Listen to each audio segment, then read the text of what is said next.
Vincent, bonjour. Bonjour Vincent. Alors on va s'intéresser ensemble à un des gros moteurs boursiers de ces dernières années, la tech américaine.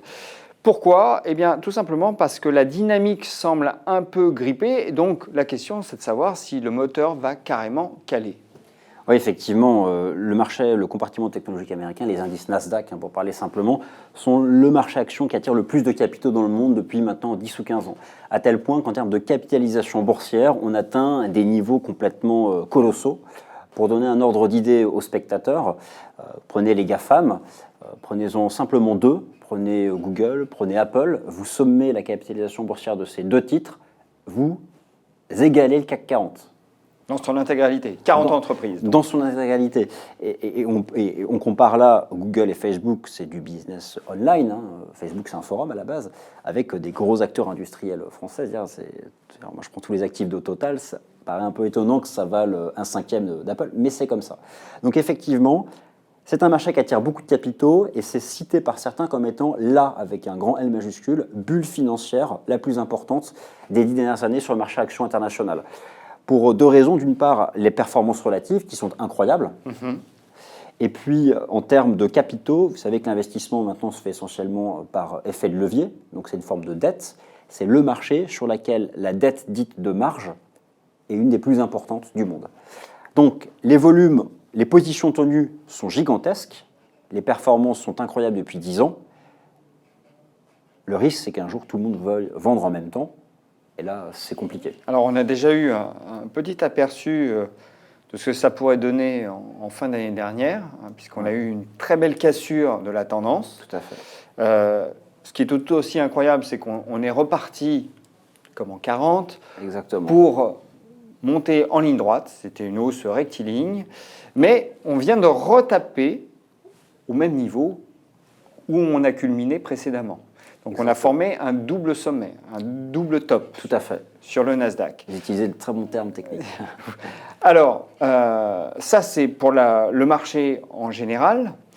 Donc là, c'est un peu inquiétant. Est-ce que quand on regarde justement les GAFAM, qui sont les véritables moteurs de cette hausse, on a des signaux aussi préoccupants?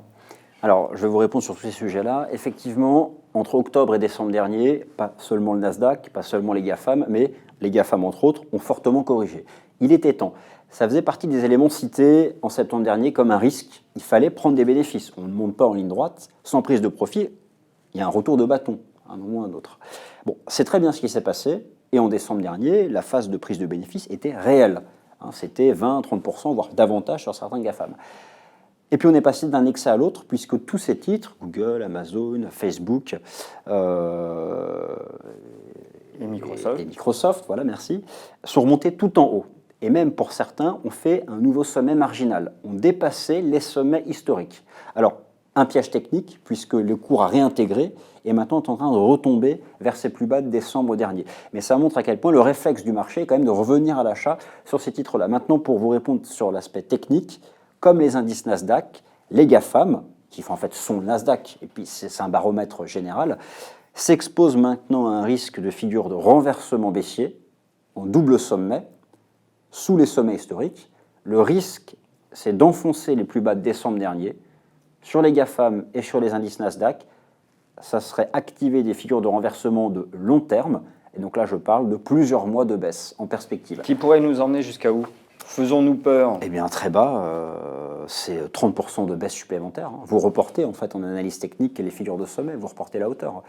Donc, revenir sur les plus bas de décembre dernier et rajouter 30% de baisse. Vous croyez ce scénario plausible?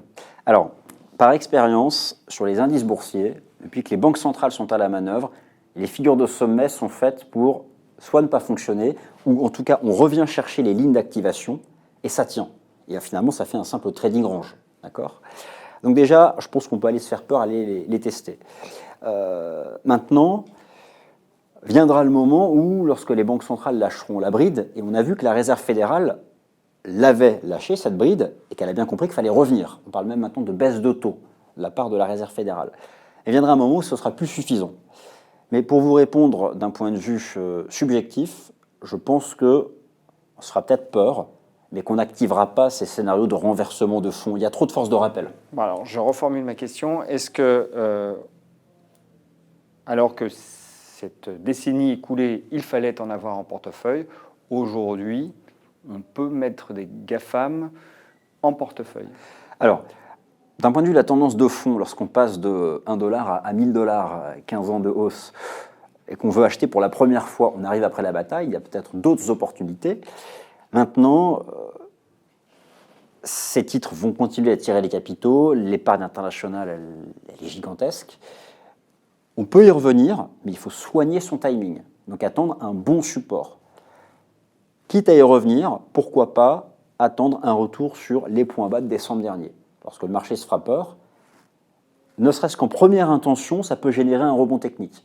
Mais sur le marché action, maintenant, il va falloir aller au-delà de la simple stratégie achat-préservation et être réactif. Donc oui, mais sur des bons niveaux techniques, c'est-à-dire des supports majeurs, et là, j'en vois pas avant les plus bas de décembre dernier. Donc prudence, et finalement, ce que vous nous dites, puis pour répondre à la question que je posais Oui. au tout début de cette interview, le moteur est tout de même un peu grippé. Il est bien grippé. Vincent, merci. Merci Vincent.